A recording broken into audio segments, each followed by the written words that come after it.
यह मुहावरा या कहावत ज्यादातर लोगों ने सुनी ही होगी कि बोया पेड़ बबूल का तो आम कहां से होए। इजराइल और फिलिस्तीन के बीच जंग जारी है।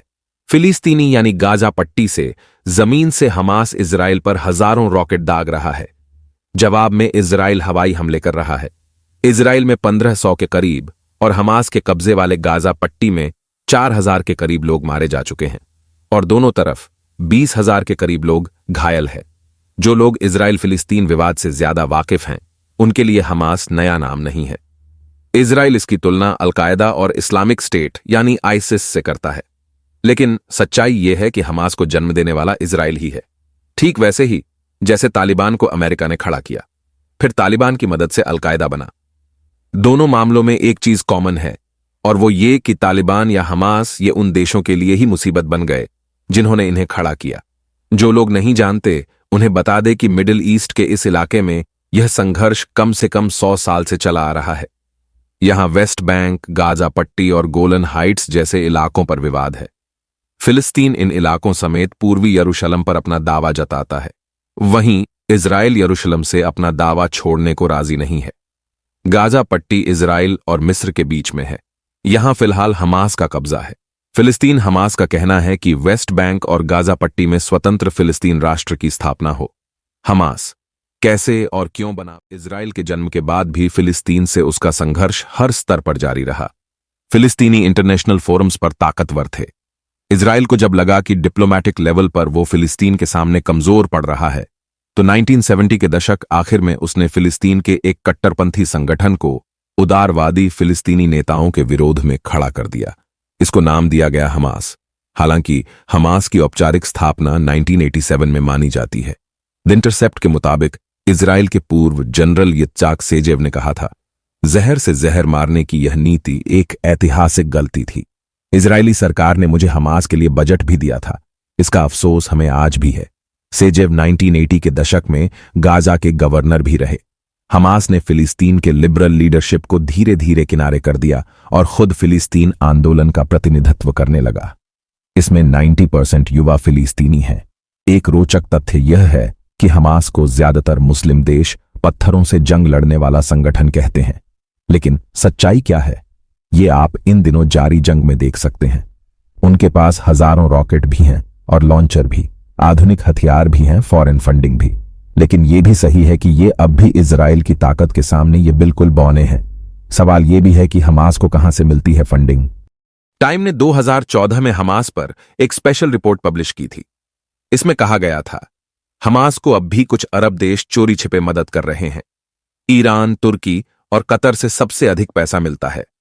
हमास के एक नेता खालिद मेशाल ने तो कतर में इसका दफ्तर भी खोला था।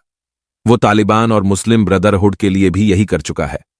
हालांकि ईरान शिया मुल्क है जबकि अरब वर्ल्ड सुन्नी है, लेकिन हो सकता है कि इजराइल और अमेरिका पर अपने एटमी प्रोग्राम को मंजूरी देने के लिए या ईरान पर लगे प्रतिबंध को हटाने के लिए ईरान दबाव बनाना चाहता हो और इसीलिए वो हमास के कंधे पर रखकर बंदूक चला रहा हो। ये इसलिए भी मुमकिन है क्योंकि इजराइल और अमेरिका ने ईरान के जनरल सुलेमानी समेत कुछ और अहम लोगों की हत्याएं की थीं। ईरान ने इसका बदला लेने की धमकी दी थी। जो भी हो, इतना तो तय है कि हमास को कुछ देश फंडिंग कर रहे हैं। इजराइल और अमेरिका के डर से ये खुलकर कुछ नहीं बोलते। हमास को सबसे ज्यादा फंडिंग कथित तौर पर ईरान से होती है।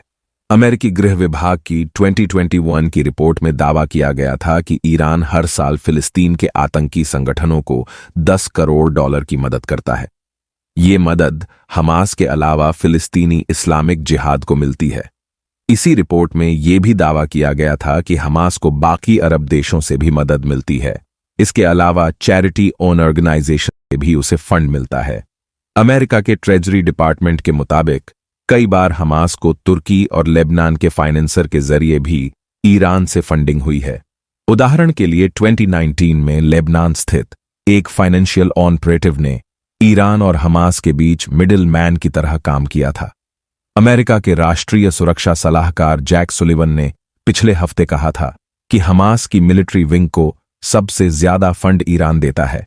कुछ जानकार दावा करते हैं कि ईरान ने ही हमास को हथियार बनाने की ट्रेनिंग दी है। चैरिटी और क्रिप्टो के जरिए तो हमास को पैसा मिलता ही है। इसके अलावा हमास ने फर्जी कंपनियों का भी एक नेटवर्क तैयार कर रखा है। जिससे उसे करोड़ों रुपए की कमाई होती है। मई 2022 में अमेरिकी ट्रेजरी विभाग ने बताया था कि हमास ने तुर्की से लेकर सऊदी अरब तक की कंपनियों में $50 करोड़ का निवेश करने वाली कंपनियों का एक सीक्रेट नेटवर्क तैयार कर रखा था। कतर ने भी 2014 से गाजा को हर महीने करोड़ों डॉलर का भुगतान किया है। गाजा पट्टी के एकमात्र पावर प्लांट और हमास की सरकार में काम कर रहे लोगों को पेमेंट करने के लिए हर महीने कतर से $3 करोड़ की मदद मिलती थी। कतर के एक अधिकारी ने न्यूज एजेंसी को बताया था कि गरीब फिलिस्तीनी परिवार को हर महीने $100 की मदद दी जाती है। इसके अलावा गाजा पट्टी में हमास ने सुरंगों का भी एक नेटवर्क तैयार कर रखा है, जहां से कैश का फ्लो होता रहता है। हमास पर कई सारे प्रतिबंध लगे हुए हैं और इससे बचने के लिए उसने क्रिप्टो करेंसी का इस्तेमाल भी बढ़ा दिया है। ब्लॉकचेन रिसर्च फर्म इलिप्टिक के को-फाउंडर टॉम रॉबिन्सन ने न्यूज एजेंसी को बताया कि आतंकवाद को फंड करने के लिए हमास ने क्रिप्टो का जबरदस्त इस्तेमाल किया है। ब्लॉकचेन रिसर्चर्स TRM लैब्स ने हाल ही में बताया था कि हमास से जुड़ी हिंसा के दौर में क्रिप्टो से सबसे ज्यादा फंडिंग जुटाई गई। TRM का दावा है कि मई 2021 की लड़ाई के बाद से हमास को $4 लाख की क्रिप्टो करेंसी मिली है।